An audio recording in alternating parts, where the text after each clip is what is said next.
अगर आप भी जानना चाहते हैं कि वास्तव में आप गुस्से को कैसे कंट्रोल कर सकते हैं, क्योंकि बहुत बार देखा गया है कि आप गुस्से में कुछ ऐसा बोल देते हैं या कुछ कर देते हैं जिसकी वजह से आप पूरी ज़िंदगी भर उसे पछताते रहते हैं और सामने वाला व्यक्ति, चाहे आपका परिचित हो अपरिचित, वह कभी भी आपके इस व्यवहार के प्रति आपको कभी माफ़ नहीं करेगा, क्योंकि उसके दिमाग में हमेशा ये बैठ गया होगा कि आपने उसके साथ बुरा व्यवहार किया था, इसका मतलब आप उसके लिए बुरे हो।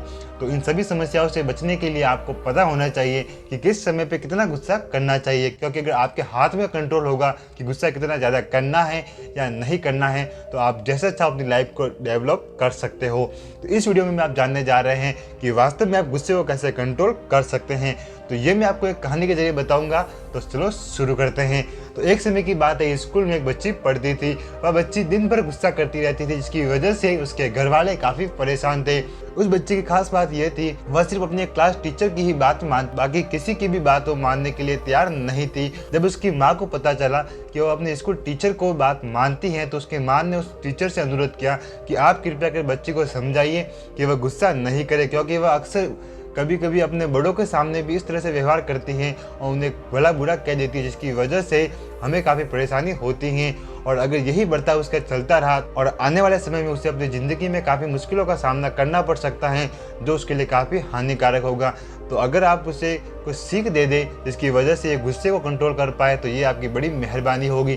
तो टीचर ने इस बात को ज़्यादा गंभीरता से लिया। अगले दिन उस बच्ची को अपने पास बुलाया और कहा कि चलो मैं तुम्हारे साथ एक गेम खेलती हूँ, अगर तुमने ये गेम जीत लिया तो मैं तुम्हें लास्ट में कुछ उपहार दूंगी। ये सुनकर वो बच्ची काफ़ी खुश हुई। फिर बच्ची ने कहा कि ठीक है, गेम क्या है? तो फिर टीचर ने उस बच्ची से कहा कि जब भी तुम्हें गुस्सा आए, तुम एक काम करना, इस हथौड़े और कीलों को ले जाकर पीछे लगी दीवार में गाड़ लेना। ध्यान रखें कि तुम्हें हाथ पे ना लगे। तुम्हें जितनी बार गुस्सा आए तुम उतनी बार जाके उस पीछे वाली दीवार में कील लगा सकती हो। एक दिन में उसने लगभग 10 कीलें लगा दी थी। यह देख के टीचर भी काफ़ी हैरान हो चुके थे। अगले दिन वो कीलें धीरे धीरे कम होती जा रही थी। फिर उसने 7 लगाए, फिर अगले दिन 6, फिर 5, ऐसे करते करते कीलें कम हो रही थी, क्योंकि बच्चे को लगने लगा था कि जितनी समय में मैं कील लगाने जाती हूँ, उससे ही कम समय में मैं अपने गुस्से को कंट्रोल कर सकती हूँ। वह कील लगाने के लिए बचने के लिए अपने गुस्से को उसी समय कंट्रोल कर देती थी, जिसकी वजह से उसे बार बार जाके कील लगाने की जरूरत नहीं पड़ती थी। लगभग 1 महीना गुजरने के बाद उस लड़की ने फिर टीचर से कहा कि मैंने आज एक भी दिन गुस्सा नहीं किया और मैंने दीवार में आज एक भी कील नहीं लगाई है, इसका मतलब मैं ये गेम जीत गई हो। फिर टीचर ने कहा ठीक है, तुम गेम जीत गई हो, और उसे उपहार के रूप में कुछ चॉकलेटें दी। फिर टीचर ने कहा कि ये तो गेम का लेवल 1 था, अब लेवल 2 शुरू होता है। ये जानकर वो बच्ची काफ़ी और ज़्यादा एक्साइटमेंट होने लगी और टीचर से कहने लगी कि हाँ, मुझे भी ज़्यादा गेम खेलना है, क्योंकि इस गेम में मुझे बहुत ज़्यादा मज़ा आ रहा है। और लास्ट में टीचर ने कहा कि अगर तुमने ये टास्क भी पूरा कर लिया तो मैं तुम्हें इससे भी बड़ा गिफ्ट देने वाली हूँ। तो ये उस बच्ची के दिमाग में और ज़्यादा, जिसकी वजह से बच्ची और ज़्यादा खुश होने लगी।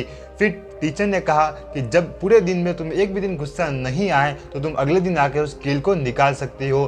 तो ऐसे करते करते उस बच्ची ने पूरे 2 महीने और लिए और उसने पूरे दीवार से सारी कीलें निकाल दी। उस बच्चे ने वापस टीचर के पास गई और कहने लगी कि आज मैंने सारी दीवार में जो लगी थी कीलें, वो सारी कीलें निकाल दी हैं, इसका मतलब मैं लेवल 2 भी जीत गई हूँ। तो ये सुनकर टीचर ने उसे उपहार के रूप में एक टेडी बियर दिया और कहा कि तुम इसके साथ खेल सकती हो और तुम इसे घर भी लेके जा सकती हो। फिर टीचर ने उसे एक बात बताई कि चलो मेरे साथ चलो, उस दीवार के पास तुम्हें कुछ बताना है। वह बच्ची वापस एक्साइटमेंट के साथ स्कूल के पीछे लगी दीवार में चले गए। फिर टीचर ने उस बच्ची से कहा कि तुम्हें इसमें क्या दिख रहा है? तो फिर बच्ची ने उसमें कहा कि मैंने उसमें कील लगाई थी, जिसकी वजह से उसकी सारी जो शेप थी वो बिगड़ चुकी है और जगह जगह पर खड्डे हो चुके हैं। फिर टीचर ने कहा तो तुम्हें कुछ समझ में आया? तो फिर बच्चे ने कहा कि मुझे कुछ समझ में नहीं आया, आपने जैसा कहा था मैंने तो वैसे ही किया, लेकिन ये खड्डे पड़ गए हैं। तो फिर टीचर ने कहा क्या तुम इसे खड्डे को मिटा सकती हो वापस? तब फिर बच्ची ने कहा कि ये पॉसिबल नहीं है, क्योंकि अगर मैं उस पहले वाली स्थिति में लाना चाहूँगी तो वो पॉसिबल नहीं है।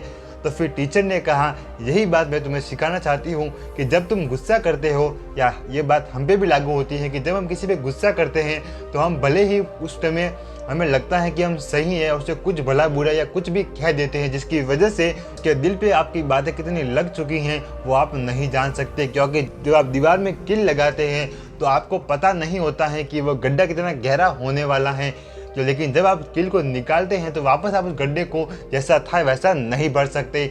फिर टीचर ने उस बच्ची से कहा, ऐसा ही हमारे जीवन में होता है, जब हम किसी व्यक्ति पे गुस्सा करते हैं तो हम ये भूल जाते हैं कि इसके दिल पे हम क्या बीतने वाली हैं, क्योंकि हमारे गुस्सा करने से हम 5 मिनट के बाद शांत हो जाएंगे, लेकिन वो व्यक्ति पूरी ज़िंदगी भर उसी गम के साथ रहने वाला है।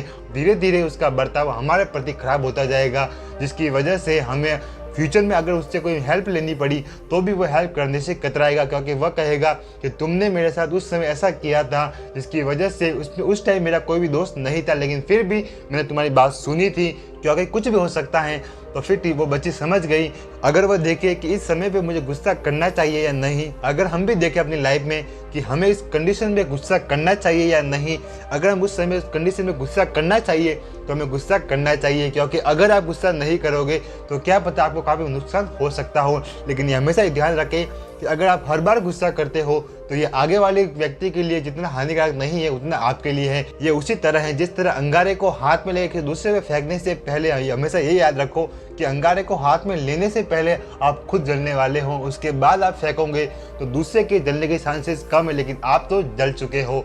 अगर आप गुस्सा ज़्यादा करते हो तो एक बात हमेशा याद रखना कि आप दूसरों पे गुस्सा कर रहे हो, इससे पहले आप खुद को जला रहे हो, खुद का नुकसान करने जा रहे हो। तो जब भी गुस्सा करो तो एक बार ये सोच लो क्या मुझे गुस्सा करना चाहिए या नहीं। लेकिन अगर आपकी भी यही आदत है कि आप गुस्सा करते जाते हो बार बार, तो मैं आपसे एक ही रिक्वेस्ट करता हूँ, कुछ समय गुस्सा करने से 2 मिनट पहले सोचें या अपना टाइम बदल के कहे कि इसका जवाब मैं कुछ समय बाद दूंगी, या आगे वाले व्यक्ति को बोल दे कि हाँ मुझे गुस्सा आ रहा है और इसकी वजह ये है। कभी कभी ऐसा होता है कि गुस्सा करना या न करना हमारे हाथ में होता ही नहीं है, हम किसी अलग पॉइंट ऑफ व्यू से किस चीज़ को देख रहे हैं और उस व्यक्ति के कहने का इंटेंशन कुछ और होता है, जिसकी वजह से मिसअंडरस्टैंडिंग होती है और वहाँ से गुस्सा क्रिएट हो जाता है।